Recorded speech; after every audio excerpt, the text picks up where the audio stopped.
నాన్నగారు రాజకీయాల్లోకి ఎంటర్ అయ్యారు కదా, మీ తరపున ఎవరు కానీ, మీరు కానీ లేకపోతే వెంకటేష్ గారు కానీ ఎవరు అంటే నేనే మా నాన్నప్పుడు కొంచెం ఎక్కువ పుష్ చేశాను రాజకీయాల్లోకి వెళ్ళమని. అప్పుడు మా స్టూడియోలో మేము అందరూ అన్ని పార్టీలకి నేనే వీడియోలు చేసేవాడిని. ఎవరు అడిగి అందరు ఫ్రెండ్స్, అంటే తెలుగుదేశం పార్టీకి చేసేవాడిని, పర్సనల్గా కాంగ్రెస్లో చాలా ఫ్రెండ్స్ ఉండేవాళ్ళు, వాళ్ళ వీడియోలు అన్నీ తయారు చేసేవాళ్ళు ఎర్లీ డేస్లో. క్యాంపెయిన్కి వాళ్ళు డబ్బింగ్లు వాళ్ళు ఇవన్నీ చేసేవాళ్ళు. అప్పుడు చేసినప్పుడు నేను మా నాన్నతో, నాన్న మీరు పార్టీలో చేరితే బాగుంటుంది కదా, చేస్తున్నారు ఏదో జన్మభూమి అంటున్నారు, ఇది అంటున్నారు, మనం బాగా చేస్తే, లేదురా మనం చిన్నప్పటి నుంచి కాంగ్రెస్ కదా మనకి ఏంటరా అని అయ్యేవారు. లేదు నాన్న అంటే అప్పుడు టీడీపీలోకి వెళ్ళారు, నిలబడ్డారు, వెళ్ళాను ఎలక్షన్కి, గెలిచాము. కానీ నేను వెళ్ళినప్పుడు నేను అనుకున్న పాలిటిక్స్ వేరు, అక్కడ రియాలిటీ వేరు. వెళ్ళిన 15 రోజులకి నాకు అసలు మనం కాంగ్రెస్తో ఫైట్ చేస్తున్నామా టీడీపీ లీడర్స్తో ఫైట్ చేస్తున్నామా అని అర్థం కాల. వెళ్ళినప్పటి నుంచి 15-20 రోజులు ప్రతి మండల్లో లోకల్ టీడీపీ లీడర్ని సర్దటమే టైప్ అయిపోయేది, వాళ్ళకి వాళ్ళతోటే అయ్యేది. నేను వచ్చి అప్పుడు చంద్రబాబు నాయుడు గారు చెప్పాను, సార్ ఇదేంటండి మన వాళ్ళని సర్దటం అన్న, కాంగ్రెస్ వాళ్ళతో ప్రాబ్లమే లేదండి, మన వాళ్ళు వీళ్ళు గొడవపడి నేను రాను ర్యాలీకి, నేను వస్తాను నాకు డబ్బులు ఇవ్వండి ర్యాలీకి, ఇదేంటండి బాబు, నాకు ఈ రాజకీయం తెలియదండి, నేను వెళ్ళిపోతానండి, నేనేదో వస్తే మేము ఇలా పనులు చేస్తామంటే మాకు ఓట్లు వేస్తాం. I was so naive, I did not know reality of politics. గెలిచాము. గెలిచిన తర్వాత మా నాన్నకు కూడా he's not a politician, he's a social reformer. అక్కడ ఏ ఊర్లో ఎవరు వచ్చినా మీకేంటి, వాడు కాంగ్రెస్ పార్టీయా టీడీపీయా కమ్యూనిస్టా అది కాదు, మీ ఊర్లో ఇది లేదా మనం ఇచ్చేసేద్దాం, పక్కన వాళ్ళు సార్ అది మన పార్టీ కాదు సార్, ఆ ఓట్లు మనకు పడవు సార్, చేసినవే సార్, ఆ ఊరికి బెరిజ్ కాలే ఇచ్చేసేయండి, ఇలా చేస్తూ ఉంటే we did not know what real politics is. మేమంటే పాలిటీషియన్ అయితే ఆ ఊర్లో 10 మందికి మనం హెల్ప్ చేయొచ్చు, మనకి ఏదో ఫండ్స్ ఇస్తారు, మనం ఏదో మోటివేట్ చేసి చేయొచ్చు అనేది. ఇలా మనం గ్రూపుల్ని చేసుకోవాలా, ఈ చేసుకోవాలా తెలియదు. సో ఎలక్షన్ ఎండ్ టైం అప్పుడు కూడా ఎలక్షన్ మా నాన్న నిజంగా ఆ టైంకి టీడీపీకి best MP, he was so, మా పర్సనల్ డబ్బులు చాలా ఖర్చు పెట్టాం, అన్నీ చేసాం. నేను మాత్రం ఆ ఎలక్షన్ అయిపోయినాక ఒక్కరోజు కూడా మళ్ళీ ఢిల్లీకి కూడా పోలే. మా నాన్న పార్లమెంట్ అయితే చాలామంది ఆఫర్లు వచ్చి, సార్ మనం ఎంపీ సార్ మనం ఆ పని చేయించుకొచ్చి ఇక దరిద్రం మనకి మిగతా వాళ్ళకి తేడాలు ఏంటి, అలాంటి ఏం పెట్టుకో, అప్పుడు కాలేజ్ పర్మిషన్లు ఇవన్నీ వచ్చాయి. అసలు ఏం చేయకండి, I don't even go and use any personal thing. My father out of his personal will wants to do something for the people of Bapatla. అప్పుడు చంద్రబాబు నాయుడు గారు గుంటూరు ఏదో అడిగారు, లేదు బాపట్లనే ఉంటానన్నారు. వాళ్ళకి చేయాలని ఆయన డ్రీమ్, ఆయన చేసుకుంటారు, ఆయన దగ్గర డబ్బు ఉంది, ఆయన చేసుకుని నిజంగా బాగా చేశారు.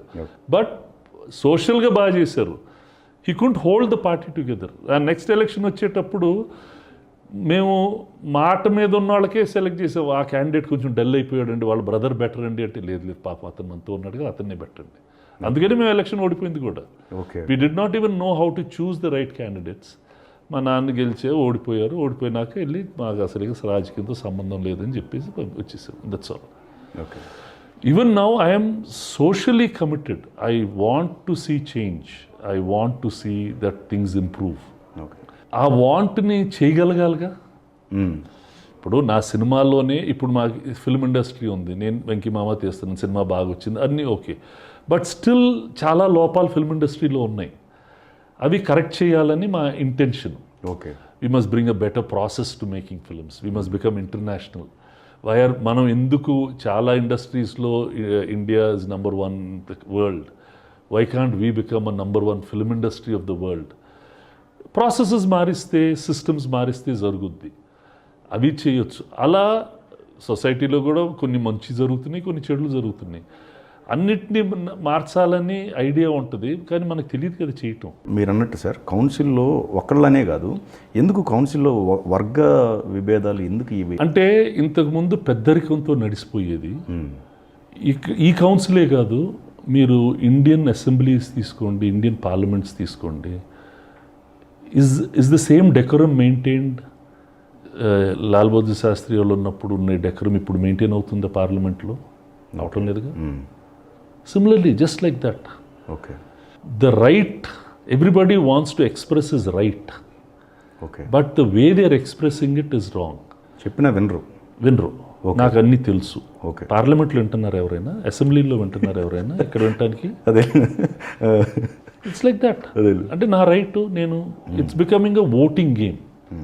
Even hour Rajya Sabha today is not conducting it as well as the could have conducted it 10 years ago, 20 years ago, 40 years ago అని అనిపిస్తుంది.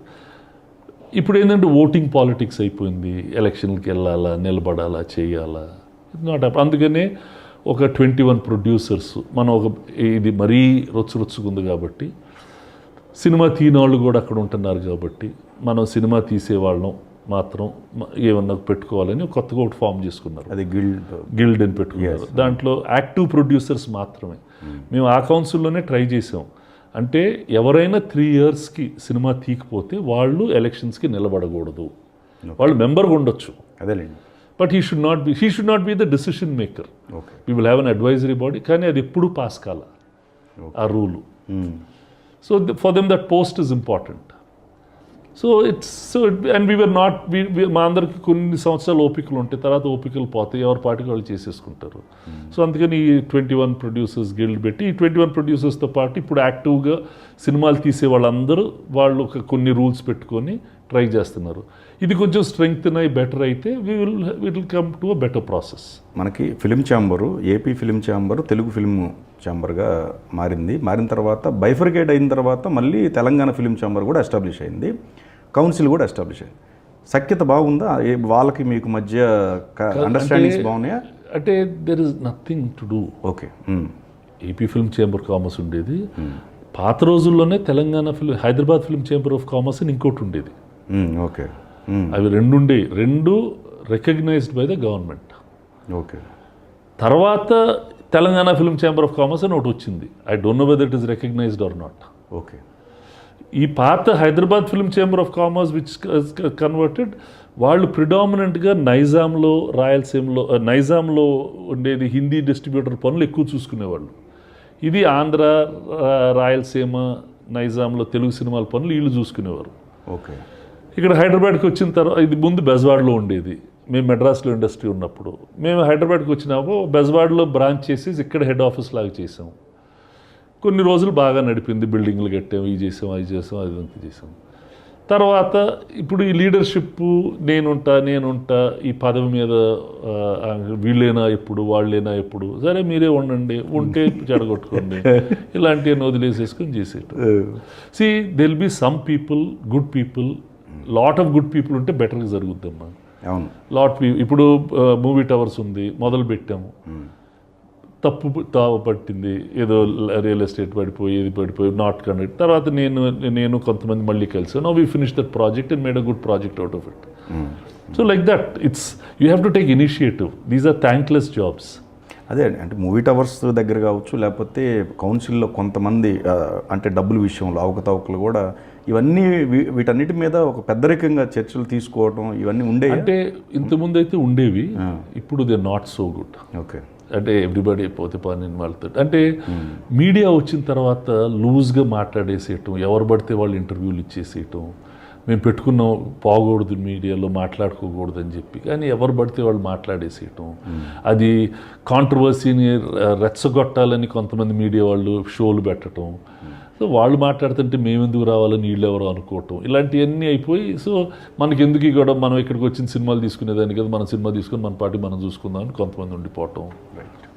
ఇట్స్ జస్ట్ సో డెఫినెట్లీ ఇది ఇక్కడే కాదు, ప్రతి ఇండస్ట్రీలో ఉంటుంది.